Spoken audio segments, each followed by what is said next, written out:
오늘은 양도소득세에 관한 거 하나씩 한번 즐거운 마음으로 해보죠. 277쪽. 자, 277쪽에서 양도소득세다. 사실상 5문제가 출제가 되지만 범위는 제일 넓다고 보는 것도 또 해당이 안 돼요. 몇 개 안 됩니다. 그러니까 요거에 관한 것은 밑줄 치는 것도 어서 오세요. 밑줄 치는 것도 많이 했으니까 오늘은 요렇게 하죠. 기본서에 밑줄 치는 건 하지 않고 여기에다 요약을 더 추려드릴게. 그게 낫지 않아요? 쓰기 싫은 분은 사진을 일단 찍으시든가 아니면은 칠판 떼어가면 되는 거 아니에요. 그렇죠? 여기다 요약을 해드릴게요. 갖고 있는 277쪽 필요한 것들에 대해서만 해보면 되겠죠. 자, 출발할까요? 자, 양도소득세는 제일 먼저 국세면서 뭐가 된다? 인세가 되더라. 요거 하나 알아두고요. 양도의 개념만 여러분이 꼭 알아두시면 되죠. 양도라는 것은 뭐냐? 너저분한 거 필요 없습니다. 양도는 첫째, 누가 양도해야 된다? 개인이 양도해야 돼요.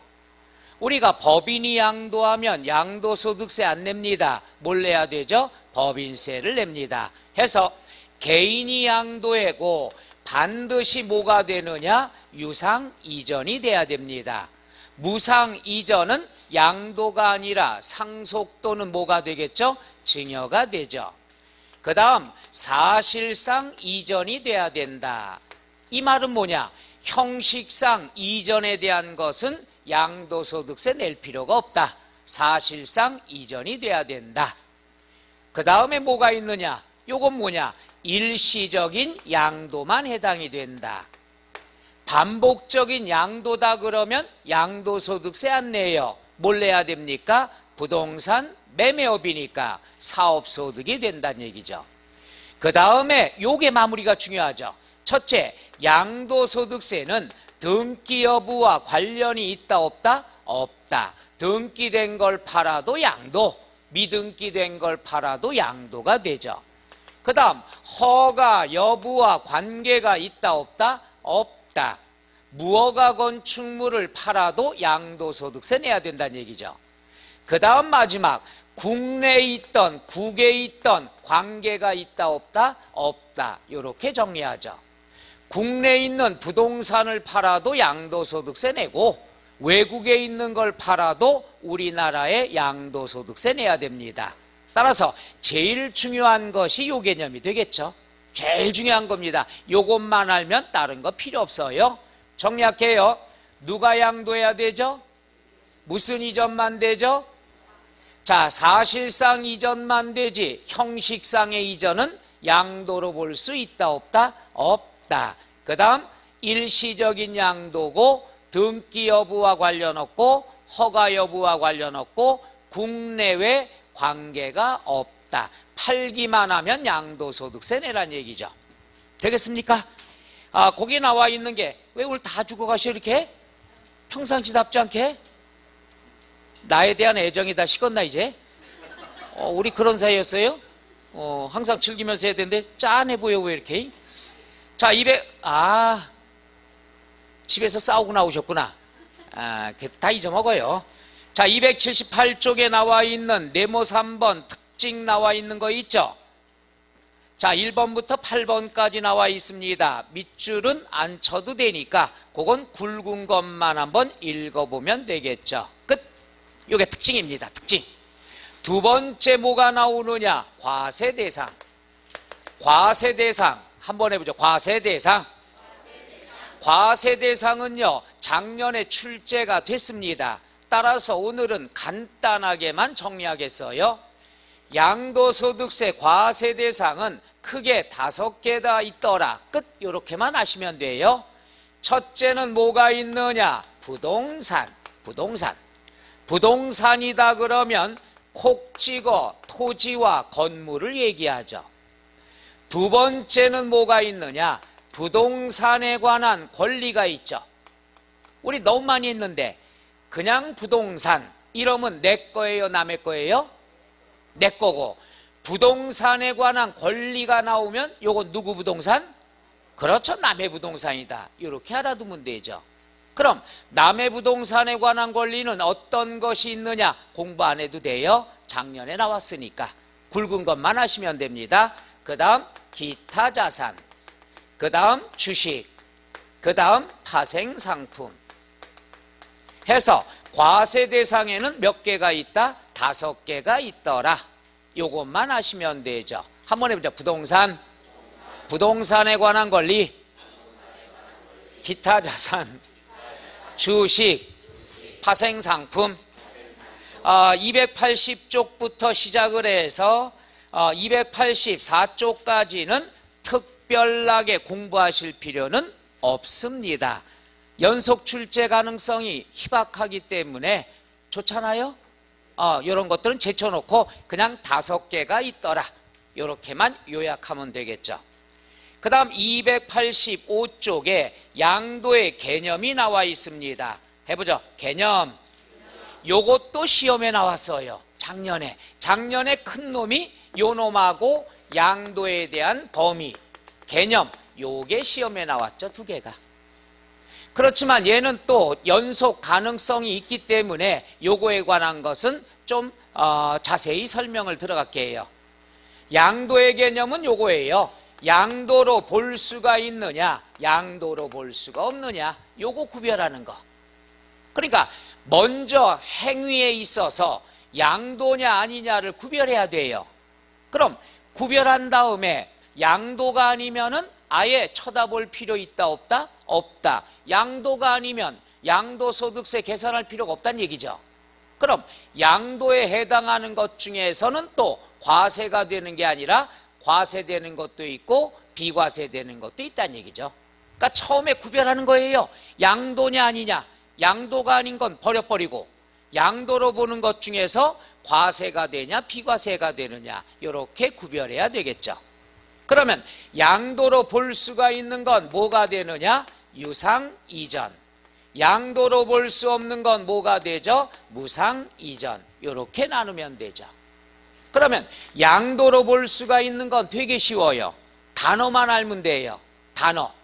제일 첫 번째 뭐가 나오냐? 매매, 교환, 법인에 대한 현물 출자. 이거는 지문이 항상 많이 나오던 거죠. 3개는 붙어 나옵니다. 매매, 돈 받고 팔았죠. 유상이전. 교환, 헌집 줄게 새집 따오. 이거 줄게 이거 줘라. 대가 받았으니까 유상이전. 현물 출자, 회사에 투자하면은 주식을 받겠죠. 돈 받고 넘겼다는 얘기죠. 자, 그 다음에 뭐가 있느냐 그러면 요 내용은 쉬워요. 요 내용은 빚 때문에 넘어간 거. 그러니까 단어만 공부하시면 돼요. 빚 때문에 넘어가면은 양도로 보는 거예요.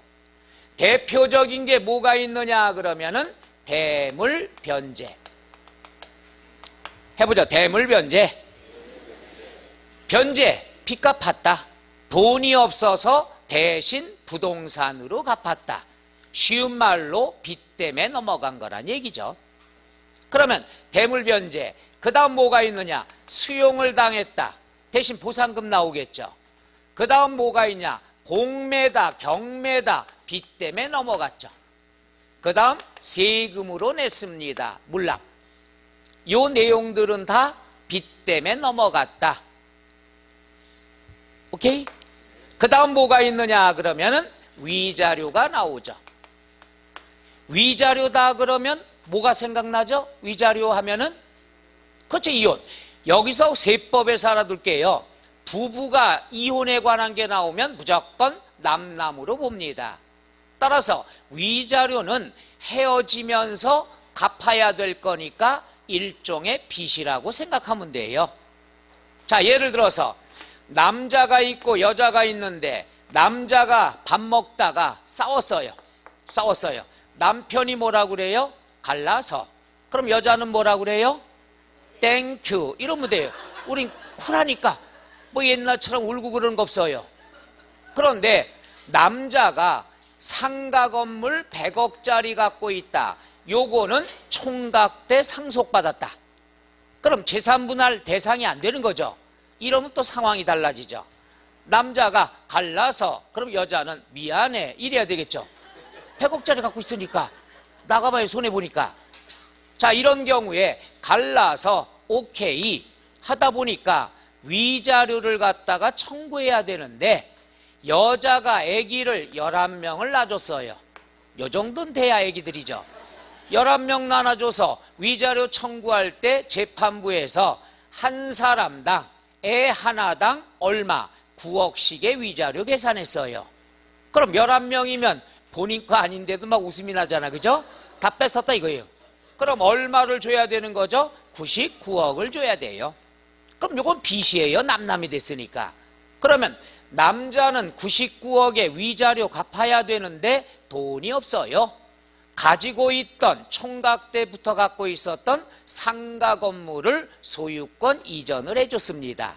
대신에 99억 갚을 필요 있다 없다? 없다. 그럼 위자료라는 말은 빚이라고 그랬죠.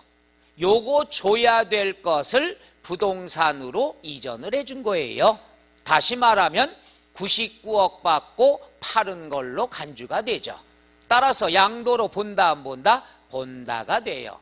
해서 위자료가 나왔다 그러면 아, 위자료는 오늘부터 남남이 되는구나. 남남이 되면 위자료라는 건 갚아야 될 빚으로 생각하면 되죠. 해서 위자료 대신에 소유권 이전해 줬으면 요놈 받고 양도한 걸로 간주가 된다. 끝. 이러면 되죠. 해보자. 위자료. 그런데 요럴 때가 있어요. 좀 이따가 한번 다시 설명해 드릴게. 그 다음 부담부 증여. 부담부 증여가 나왔는데 부담부 증여는 뭐냐? 갑이라는 사람이 상가를 갖고 있어요. 10억짜리. 근데 날씨가 더워서 은행에서 대출을 받았어요. 혹시 기억나시나 몰라요. 얼마 대출 받을까요? 7억. 기가 막혀요. 아주 외우고 싶지 않은데도 7억은 외우잖아. 전혀 쓸데없는 거. 이러다 시험에 만약에 7억 진짜로 나오면 가슴이 막 뛸 거예요. 근데 틀릴 거예요. 왜? 7억만 기억나고 나머지 뭔지 모르니까. 이런 경우에 갑이라는 사람이 을이라는 사람한테 야, 을아, 나 상가 있는 거 알지?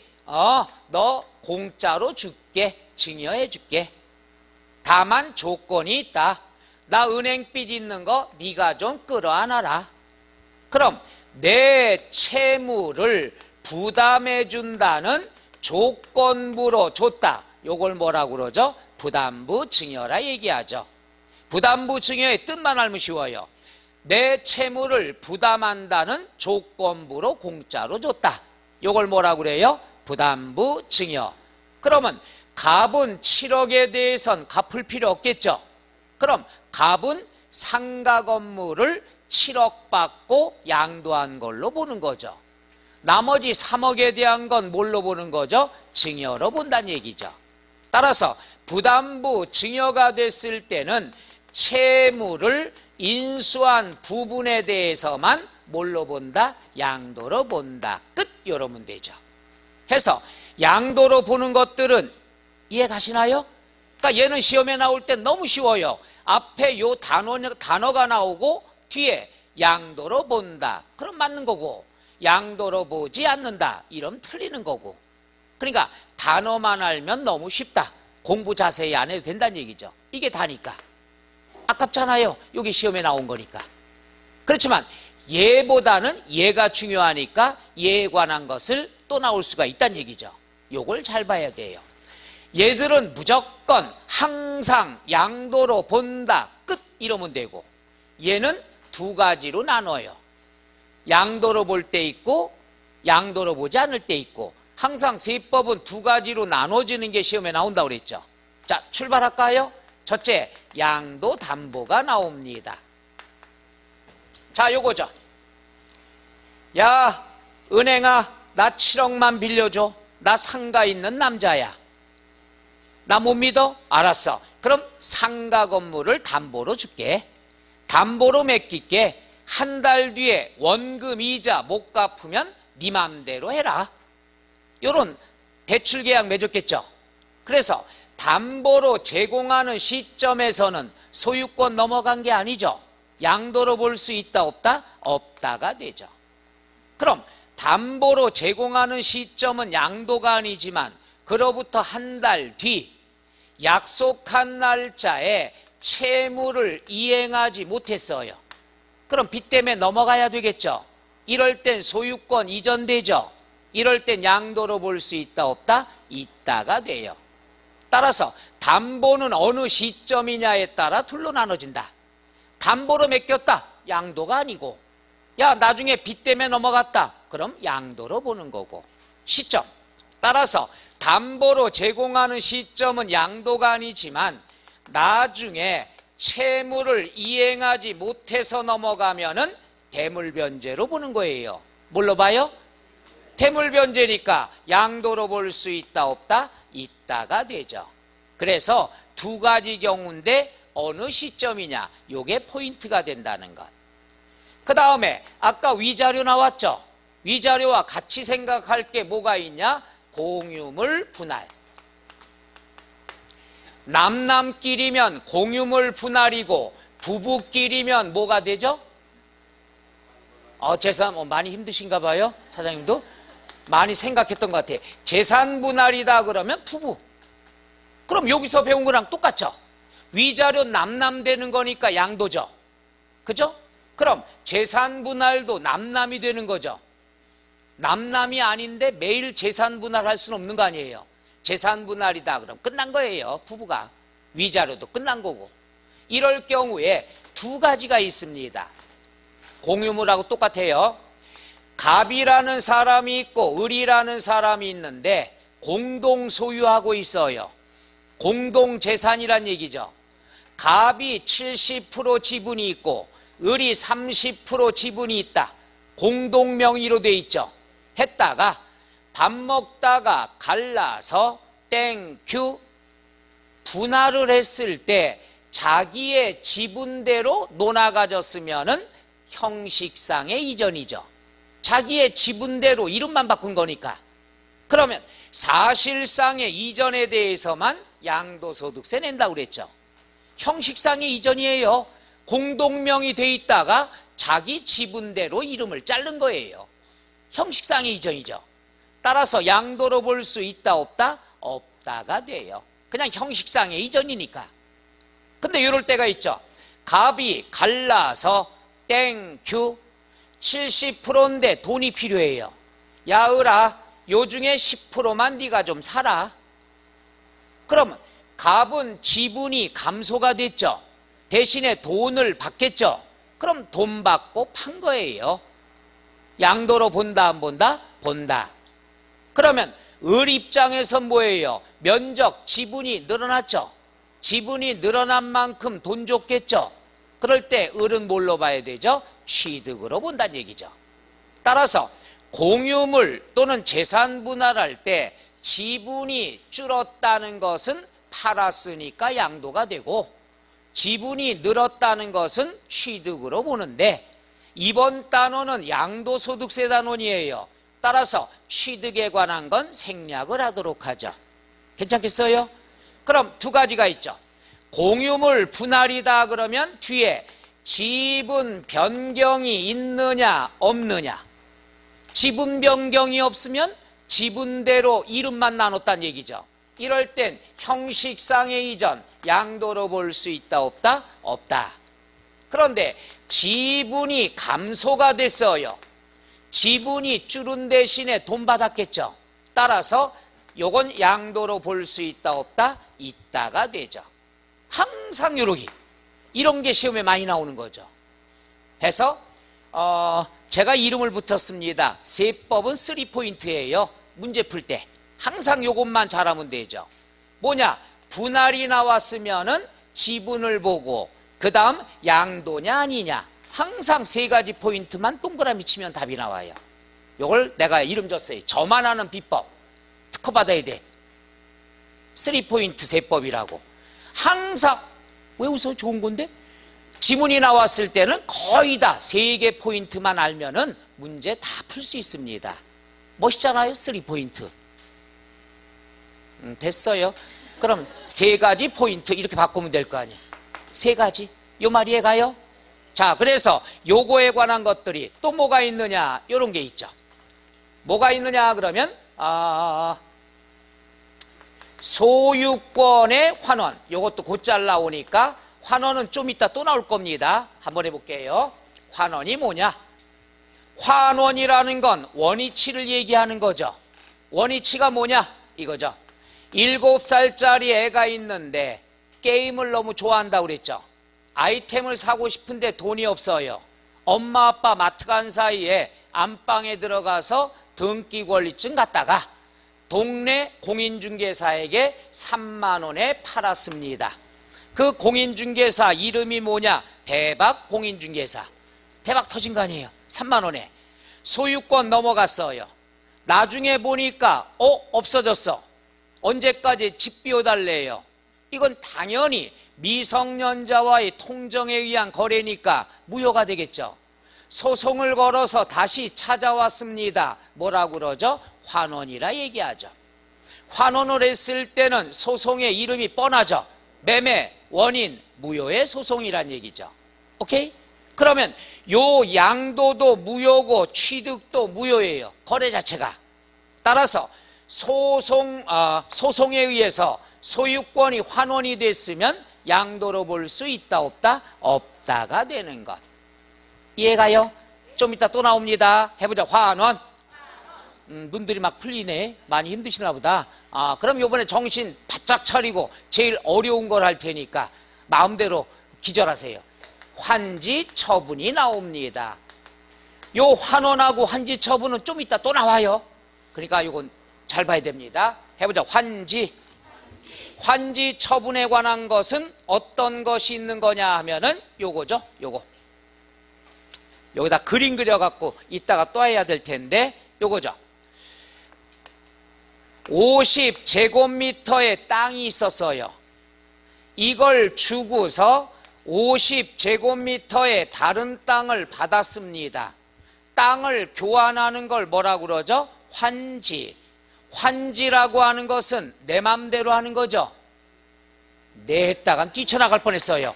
정부 정책에 의해서 도시개발법 또는 도시 및 주거환경 정비법에 의해서 환지가 들어갔을 때는 내 의사랑은 관계가 없죠. 따라서 1번지에 있는 땅을 주고 20번지의 땅을 받았다. 환지하면 뭐만 변경이 되죠? 지번만 변경되죠. 또는 지목이 변경될 수도 있고. 이럴 경우에는 정책이기 때문에 소유권이 넘어가도 양도로 볼 수 있다 없다? 없다. 들어와도 취득으로 본다 안 본다? 안 본다. 해서 환지 처분이라는 것은 양도로 본다 안 본다? 안 본다. 근데 그럴 때는 어떨 때냐? 면적이 같을 때. 요 원래 내 땅은 권리면적이라는 용어를 쓰고요. 받은 땅은 환지면적이라고 얘기를 합니다. 그럼 면적이 환지를 했는데 면적이 변동이 없다. 그러면 양도로 본다 안 본다? 안 본다. 근데 면적이 변동이 있을 때가 있죠. 자, 볼게요. 50제곱미터를 주고 환지를 받았는데 40제곱미터를 받았어요. 얼마 덜 받은 거죠? 10제곱미터 덜 받았죠. 면적이 줄었죠. 줄은 대신에 보상금을 받게 돼요.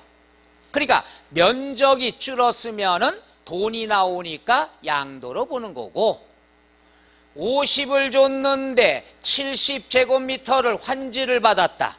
면적이 20 늘어났죠. 늘어난 만큼 내가 돈을 지불해야 돼요.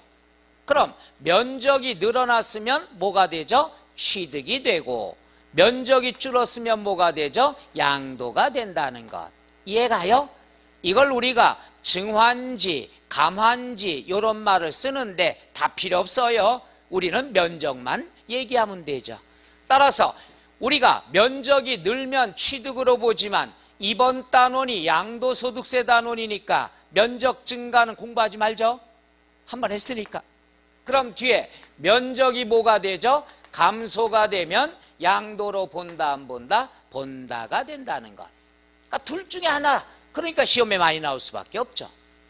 그 다음에 우리가 채비지, 보류지, 충당 요 말이 나오죠.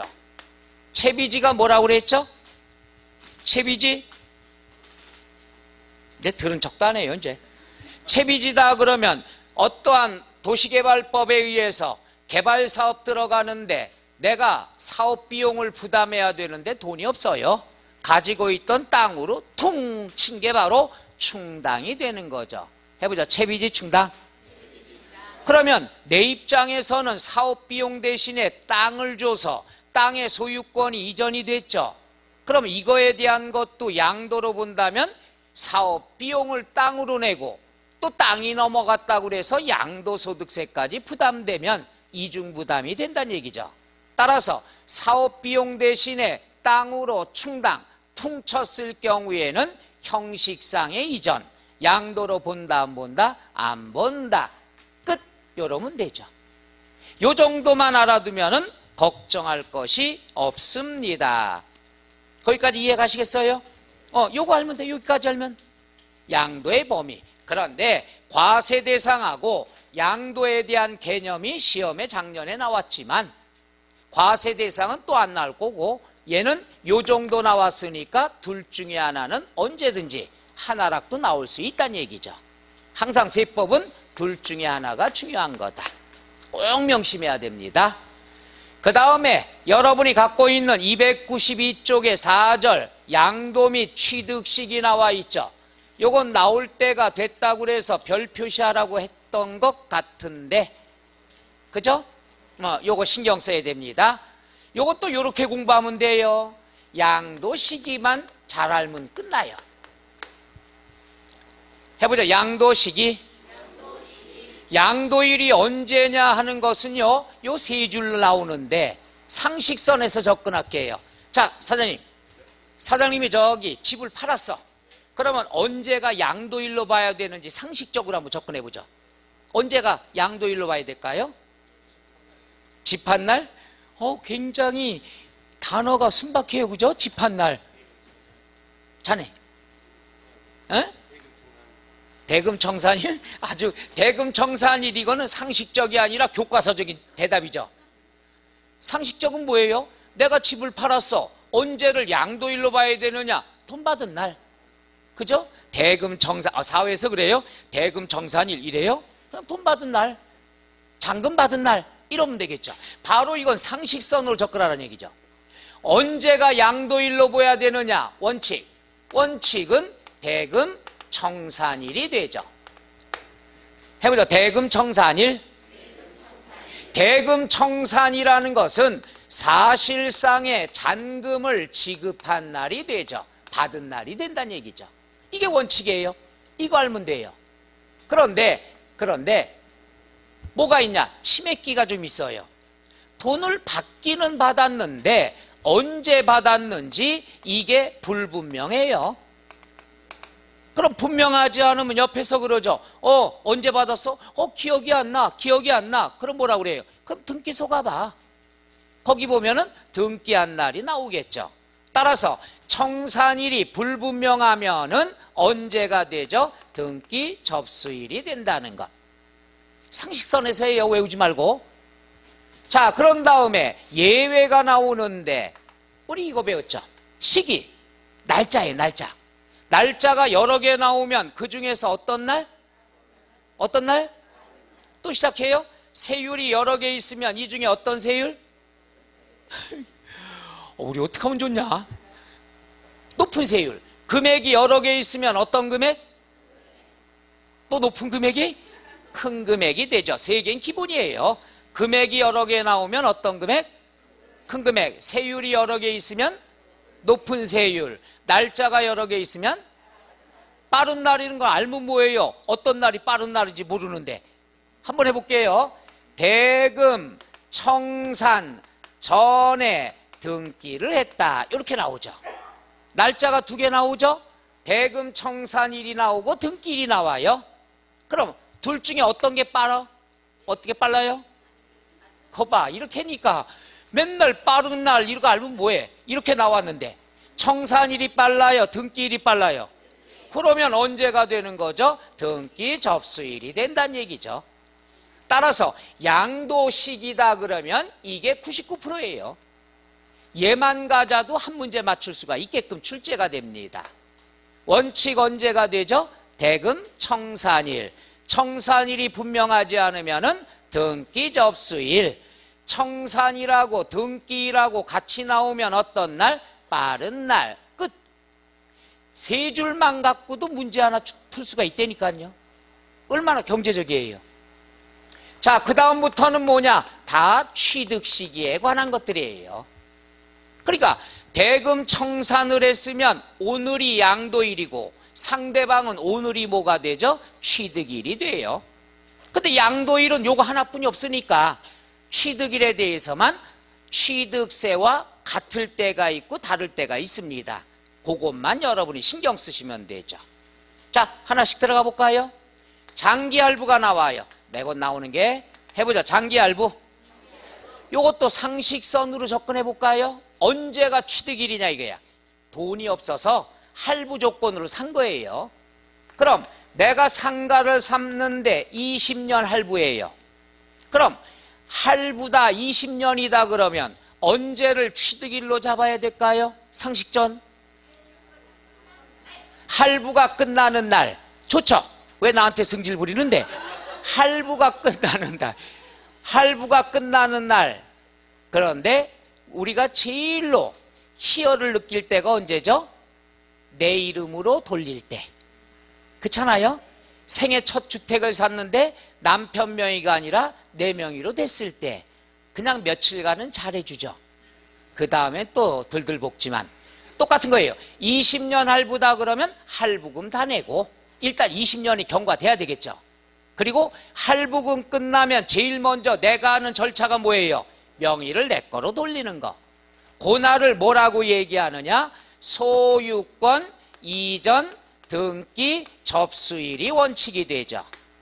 자, 해서 장기할부다 그러면 할부기간 끝나고 내 이름으로 등기 접수한 날, 요 날이 원칙이죠. 그럼 원칙만 공부하는 거예요. 원칙 말고 날짜가 여러 개 나올 때가 있는데 얘는 공부 안 해도 돼요. 예를 들어서 그 전에 인도했거나 그 다음에 뭐 사용 수익일이 있거나 요건 안 외워도 돼요. 날짜가 여러 개 나온다는 얘기죠. 여러 개 나왔으면 뒤에 어떤 말을 봐야 되죠? 빠른 날. 요렇게 찾으면 된다. 그러니까 얘도 외우고 얘도 외우고 얘도 외우면 힘들어 못 살아요. 원칙만 외우세요. 아, 할부 판매다 그러면 할부금 다 내고 소유권 이전 등기 접수일이 된다. 끝. 그런데 날짜가 하나 둘 셋 여러 개 나오면 이 중에 어떤 날? 빠른 날이라고 돼 있으면 답이 된다는 얘기죠. 항상 나오는 건 뻔하니까. 해보자. 장기할부. 그 다음 나와 있는 것이 뭐가 있느냐 그러면 좀 편하게 간단하게 요거 수용. 수용도 똑같죠. 정부로 넘어갔어요. 대신에 언제가 양도일로 보느냐. 언제 양도일? 대금 청산일이 되는 거예요. 똑같죠. 수용을 당했어도 언제가 되느냐. 대금 청산일이 되는데 원칙. 그런데 얘 말고 날짜가 또 여러 개 나왔다. 그럼 둘 중에 어떤 날이 되죠? 빠른 날. 요것만 찾으면 되죠. 얘들이 뭔지 사실상 뭔지 신경 쓸 필요가 없다는 얘기죠. 해보죠. 수용. 그 다음 뭐가 있냐? 상속. 상속은 항상 똑같죠. 상속 개시일이 되고 증여. 요건 취득세와 좀 달라요. 취득세는 언제가 취득일이 되느냐. 증여하면은 계약서 쓰죠. 계약일이 돼요. 근데 양도소득세에서 증여는 언제가 취득일이냐. 증여를 받은 날. 증여재산을 또는 증여를 받은 날. 이렇게 써주면 되겠죠. 그러니까 이렇게 취득세하고 대부분이 같지만 다른 것이 있다는 것. 그런 것만 조심하시면 되겠죠. 해보죠. 상속, 증여, 그 다음에 자가건축물. 자가건축물은 내가 건축물을 직접 지어요. 지을 때는 건축법의 허가를 받아서 짓느냐 허가 없이 짓느냐 이렇게 구별하면 돼요. 한번 해볼까요? 내가 63층을 지어요. 63층짜리 지면 언제가 취득일로 봐야 되는가? 상식선을 접근할게요. 언제가 될까요? 63빌딩을 내가 짓는데 언제가 취득일로 잡을까요? 에? 사용? 승인서. 다 교과서적인 대답만 해요. 사용해도 좋다고 허가를 내준 날. 이렇게 하면 편하잖아요. 그걸 교육상으로는 사용 승인서 내주는 날 또는 세련되게 교부일 이러면 되죠. 사용해도 좋다는 날이에요. 그럼 그때가 취득일이죠. 준공검사일이라고 나올 때가 있어요. 틀린 겁니다.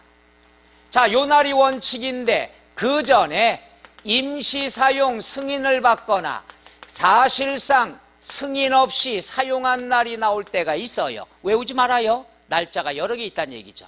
여러분 뒤에 어떤 말이 나와야 되죠? 빠른 날. 그러면 허가를 받는다 그러면 승인을 받는다는 얘기인데 허가를 안 받는다 그러면 승인받을 필요 있다 없다? 없다. 그럼 언제가 취득일이 되죠? 사실상 사용일이 되죠.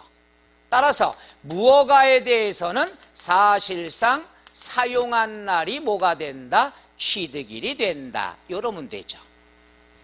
그 다음 뭐가 있느냐? 점유. 점유는 민법상의 시효취득이 되겠죠. 민법상의 시효취득이다 그러면 언제가 취득이 되느냐? 점유 개시일이 되죠. 언제가 돼요? 점유 개시일이 된다는 얘기죠. 그 다음에 요게 나오죠. 완성되지 아니한 이렇게 나온다. 완성되지 않았어요. 그럼 언제가 취득일이 될까요? 그렇죠. 완성된 날이죠. 간단하잖아. 완성되지 아니한 했으면 언제가 취득일이 되죠? 완성된 날. 또 하나 나오죠.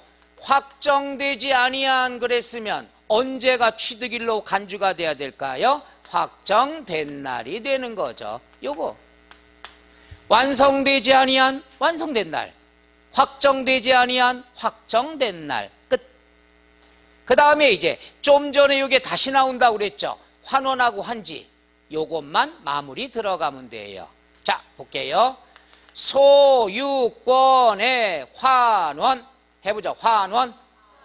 원위치가 되겠죠. 요거 잘 보세요. 그림 그려드릴게. 7살짜리가 있죠. 아까 했던 거. 7살짜리인데 그 아버지가 요걸 2000년에 취득을 했어요. 몇 년에? 2000년에 취득했는데 7살짜리가 2017년에 사고를 쳤어요. 소유권 넘어갔어요. 소송을 걸어가지고 2018년에 다시 찾아왔어요. 환원. 기분이 나쁘죠? 기분이 나쁘니까 요걸 2019년에 양도를 했다는 얘기죠. 그림 이해가요? 그럼 요때 양도했으니까 양도일은 2019년이라는 건 알 수 있죠. 그럼 취득일을 예로 하냐 예로 하냐 예로 하냐 이거예요. 그림 그리면 쉽잖아요. 그런데 우리가 어떻게 돼요? 요 소유권 이전된 17년하고 환원된 18년은 소송이 어떤 소송이라고 그랬죠? 매매, 원인, 무효의 소송이란 얘기죠. 이거 자체가 무효야. 그럼 취득일은 몇 년으로 잡아야 될까요? 2000년. 상식선에 접근하면 돼요. 이해가요? 그럼 이게 무효니까 2000년인데 시험엔 2000년이라 나오지 않는다는 얘기죠. 그러니까 그 지문을 알아야 되죠. 2000년이라는 건 뭐예요? 아버지가 처음에 취득한 날이 되겠죠. 이해가요? 얘가 사고 친 날이 아니라. 따라서 요 날짜를 뭐라고 그러냐? 자산의 당초 취득일 또는 당초 자산의 취득일 이런 표현을 쓰겠죠. 당초의 취득이란 얘기죠. 애시당초.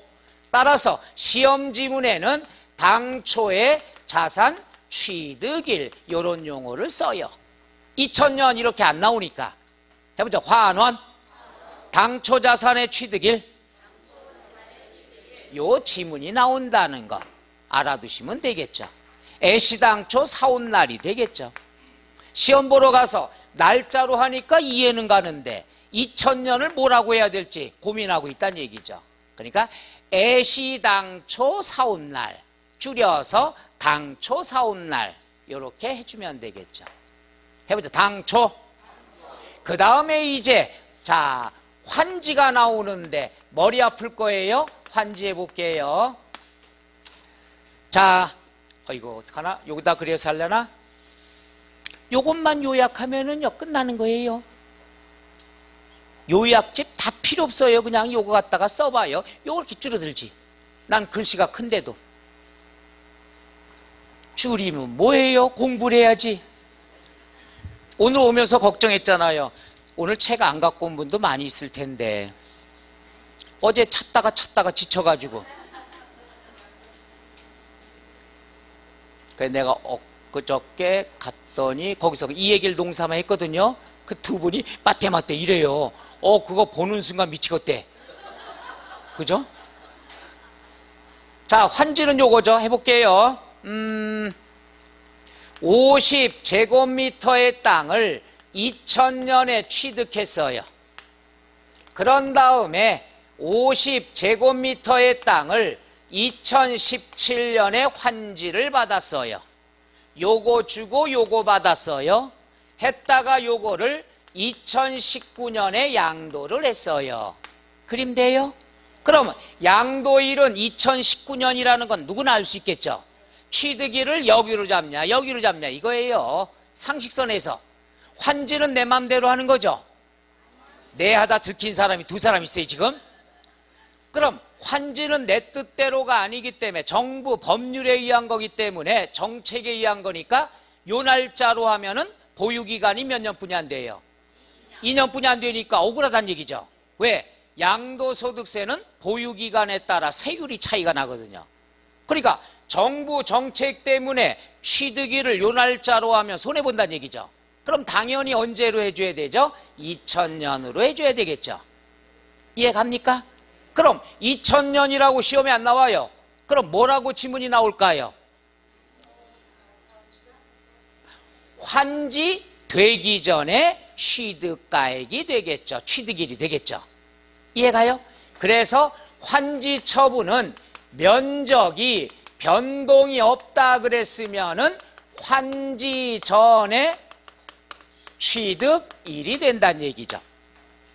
이해가나요? 당연하죠. 환지 전에 취득일. 요거는 다 맞아요. 자, 시리즈 2.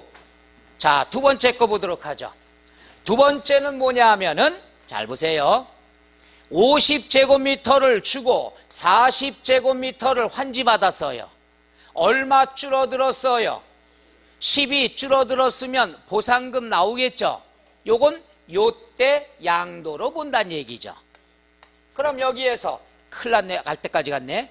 2019년에 양도할 때 몇 제곱미터를 양도하는 거죠? 요때 40을 양도하는 거죠.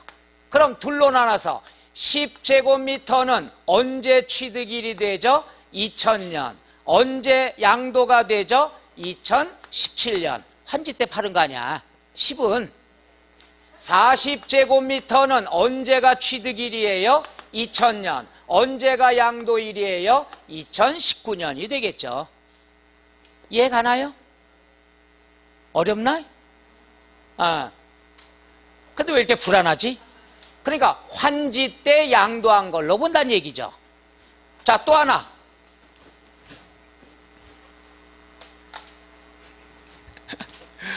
왜 이렇게 덥죠? 그 다음에 50제곱미터를 주고 권리면적 환지를 얼마 받았냐? 70제곱미터를 받았어요. 그러면 20제곱미터가 증가됐죠? 증가된 것만큼 취득으로 봐야 되겠죠? 그럼 언제 취득으로 봐요? 환지 때 취득한 거예요.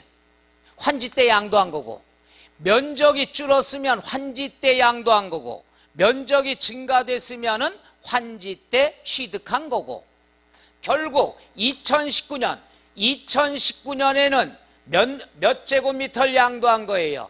70제곱미터 양도한 거죠. 이해 가요? 이렇게 불안하지? 그럼 50제곱미터는 언제부터? 2000년에서부터 19년까지. 중간에 늘어난 면적 20제곱미터는 2017년에 사서 19년에 팔은 거란 얘기죠. 이해가요? 그러면 중요한 건 뭐냐? 환지 때 양도로 보는 거죠. 10은 환지 때 취득한 걸로 보죠. 그럼 환지 때 취득일, 환지 때 양도일이 되는 거죠. 바로 이게 포인트예요. 그럼 환지는 면적이 감소가 됐으면 양도로 보죠. 그죠? 그럼 환지 때는 언제가 양도일, 언제가 취득일이 되느냐? 똑같아요. 그럼 언제가 되느냐? 환지를 처분하면은 반드시 공고를 해야 돼요. 뭘 해야 돼요? 공고했으면 공고일의 다음 날 거래된 걸로 봅니다. 그래서 환지 때 면적이 감소가 됐으면 공고일의 다음 날 양도한 걸로 보는 거고, 환지 때 면적이 늘어났으면은 공고일의 다음 날 취득일로 본다는 얘기죠. 그러니까 환지 전에 취득일은 하나뿐이 없지만 환지다 그랬으면은 양도일이나 취득일이나 환지는 똑같아요. 언제가 된다고 그랬죠? 공고일의 다음 날이 취득일, 공고일의 다음 날이 양도일이 된다. 그걸 하기 위해서는 이런 거래 관계를 좀 그려보면 좀 낫지 않냐? 줄었으면은 요때 사서 요때 양도했고, 늘었으면은 요때 사서 요때 양도한 거고, 그럼 요때 환지는 항상 언제가 된다? 공고일의 다음 날이더라. 이렇게 공부하시면 되죠. 그래서 환지첩은 중요합니다. 마지막입니다. 마지막은 간주 취득 시기가 있어요. 간주 취득 시기는 실제로 취득한 날은 아니지만 취득한 날로 간주한다. 이게 무슨 말이냐? 아주 오래전에 샀을 때, 예를 들어 1940년에 땅을 샀습니다. 그러면 중간에 45년 광복절이 있고 50년에 6.25가 있습니다. 그 사고 중에 등기소가 불타버릴 수도 있다는 얘기죠. 따라서 증빙자료를 확인하기가 쉽지가 않다는 얘기죠. 그래서 어떤 기준연도를 정해놓고 기준연도 이전에 취득한 것은 다 잊어먹고 요 기준연도를 취득일로 간주한다는 얘기죠. 이해가요? 노노노. 그거는 요것만 알면 돼요. 뭐냐? 부동산에 관한 권리, 기타 자산은 85년 1월 1일 이전에 취득했어도 언제를 취득일로 간주한다? 85년 1월 1일. 주식은 1년 늦어요. 86년 1월 1일을 취득일로 간주한다. 파생상품은 최근에 나온 제도이기 때문에 취득일은 따로 정하지 않습니다. 이건 최근의 제도니까. 따라서 해보죠. 부동산에 관한 권리, 기타 자산 세 가지는 몇 년도에 취득일로 간주한다? 85년, 85년 하지 말아요. 85년 1월 1일. 주식은 1년 늦어요. 몇 년? 86년 1월 1일. 이렇게 알아두시면 되겠죠. 지금까지 설명한 내용이 296조까지가 됩니다. 요거 여러분 알아두셔야 됩니다. 양도일, 취득일. 그러니까 여기 있는 걸 연습장에 쓰면은 뭐예요? 요만큼 줄어든다니까. 그것만 공부하면 돼요. 오늘 일찍 왔네? 착해. 그리고 잠깐 얘기하면요. 광고 얘기합니다. 7월 1일 날 저기 세법 특강 잡혔죠? 에? 그날은 뭐 하느냐 하면은 이론을 공부하는 게 아닙니다. 이론은 아무나 다 할 수 있는 거예요. 이론을 공부했어도 막상 지문을 보려고 그러면 잘 헷갈릴 때가 많죠. 그날은 문제 푸는 3포인트 기법, 문제 푸는 요령을 설명할 거예요. 그러니까 문제를 141문제 나갑니다. 그 중에 시험 문제 16개 나오는 거예요. 그것만 시험 볼 때까지 달달달달 해요. 이 표정은 왜 이래? 저도 못해요? 그래서 요거는 문제만 141문제입니다. 요거는 모의고사를 대비해서 만든 문제가 아니에요. 기출문제 위주로 고수준에 맞춘 겁니다. 그 정도만 공부하시면 되고요. 그걸 갖다가 오전에 4시간 합니다. 오전에 4시간 하고 1시간 식사하고 졸릴 때쯤 되면 어려운 문제 풀고 3시간 하면 집에 가요. 4시간, 점심 1시간, 3시간 끝. 그럼 아마 문제풀이에 대해서 다른 데 특강한 분들 얘기 들어보면 너무 좋았다고, 문제에 대한 자신감이 생겼다고, 너무 좋다고 합니다. 그래서 여러분이 그날 되면은 시간 하루 빼서 7월 1일 날, 이번 주 일요일도 있고 다음 주 금요일도 계속 특강입니다만은 그것만 달달달달 하시면 되고, 또 연세들이 있으신 걸 감안해서 무지하게 머리 썼습니다. 일단 비포 용지로 해서 활자를 크게 씁니다. 잘했죠? 그 다음에 여러분의 취미 생활을 도와주기 위해서 한 문제 낸 다음에 이만큼 텀을 줬어요. 빈종이. 요 문제에 대한 건 쓸 사람 쓰라고. 이 배려, 요거 하나에 모든 거 달려 있어요. 근데 문제가 중요한 건 아니에요. 문제는 인터넷도 많고 기출문제, 프린트도 많고 문제는 많아요. 근데 우리는 뭘 배우는 거예요? 문제 푸는 요령을 배운다는 것. 그래서 1번에 4, 2번에 3 이 개념이 아니죠. 하다 보면 끝날 때쯤 되면 나한테 다 그래요. 너무 자신 좋다고. 아, 이제 세법 걱정 안 해도 된다고. 그럼 어떤 사람이 들어야 되느냐? 첫째, 동영상 강의만 들으시는 분, 이 화면 이거 들으시는 분, 동영상 다 때려치고서 7월일 날 와서 들으시고, 결석 자주 하신 분, 기초가 없는 분, 나중에 들어온 분, 100% 출석 개근한 사람 다 들어야 된다는 얘기예요. 그래서 혹시나 시간이 안 되면 어쩔 수가 없고요. 시간이 되는데 경제적 사정이 좀 힘들다, 이런 분은 저 대기실로 오세요. 개별적으로. 그럼 내가 신랑한테 전화 드릴게. 그것도 도와주질 못해? 그래서 문제 위주로, 이론에 대한 거 이제 오늘까지 해서 정리되니까 이제 문제를 접속하는 방법, 요것들에 대해서 하면 도사돼요. 내가 감히 장담합니다. 혹시나 여러분 딱 왔는데 여기 5분이 이렇게 앉아 있어. 자네 꼭 들어야 돼? 어려운 얘기하고 이렇게 5분이 앉아 있었다, 좀 강의를 하죠. 강의하고 이제 송정역 벤치에서 울고 있는 사람이 있다, 그건 이제 저다, 이렇게 보시면 되고요. 즐기자고, 와서 한번 즐겨. 어차피 다른 거가 140문제다 그러면 4년치 자원도 안 돼요. 4, 46, 160문제니까. 그죠? 세법은 16개 나오는데 141문제면 그 이상의 건 나올 수가 없다는 얘기죠. 과학이에요, 과학. 그죠? 16개 나오는데 141개 풀었으면 최대한 최선 다 끝이 끝. 이런 얘기 해도 되나? 기출문제집 이런 거 안 사도 돼요. 세법은 그것만 달달달달 하면 됩니다. 근데 이제 거기까지 해서 자신이 붙었어. 붙으면 뭐해? 매일 조금씩 풀어야 되는데 안 풀고 한꺼번에 풀면 부담되니까. 그리고 그날 설명 들으면 여러분이 눈이 띌 거예요. 나한테 고맙다고 할 겁니다. 감히 내가 이게. 저 믿어요? 무슨 신흥 종교 같아요? 그날 와서 즐거운 마음으로 7시간 깔끔하게 하고 그 다음에 문제풀이만 시간 날 때 복습. 만약에 그거 자신 있다고 그래서 또 7월부터 또 이거 결석하면 안 됩니다. 계속 확인사살이 들어가야 되니까.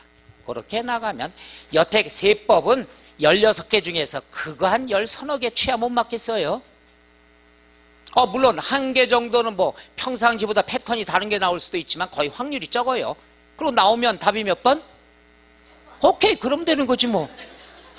좀 여유를 가지고 그러면은 공시 같은 경우랑 자신이 있고 없고 과목이 있잖아요. 그럼 세법을 13개 맞으면 공시에서 11개만 맞아도 합격이잖아요. 24개만 맞으면 되니까. 그럼 11개만 맞으면 11개 자신 있는 거 풀고 나머지 것들은 다 1, 2, 3, 3, 4, 5, 1, 2, 3, 3, 4, 5 찍으면 몇 개는 맞겠죠. 저 같은 건 5기로 한 문제 11개 맞았어. 세법 13개 맞았어. 24개 됐죠. 나머지 것들은 다 똑같은 거로 찍어. 몇 개는 건질 거 아니에요. 내가 풀면 틀려요. 찍으면 맞아요. 그렇다니까 현실이 그렇대. 현실이 그래요. 여태까지 강의하다 보면. 그러니까 확실한 것만 맞추면 나머지 건 찍어서 몇 개 맞아야 된다는 얘기죠. 그래서 7월 1일 날은 세법 처음부터 시작하네요. 다른 과목보다. 딴 데서도 세법을 꼭 맨 처음에 시켜요. 거기 자신감 느끼면 다른 과목도 많이 듣지 않겠냐 이거죠. 제가 그렇게 마루타가 되고 살았습니다 여태. 그래서 그런 식으로 하고 297쪽의 비과세 양도소득에 관한 것도 출제 가능성이 높은 거니까 10분 쉬었다 갈까요?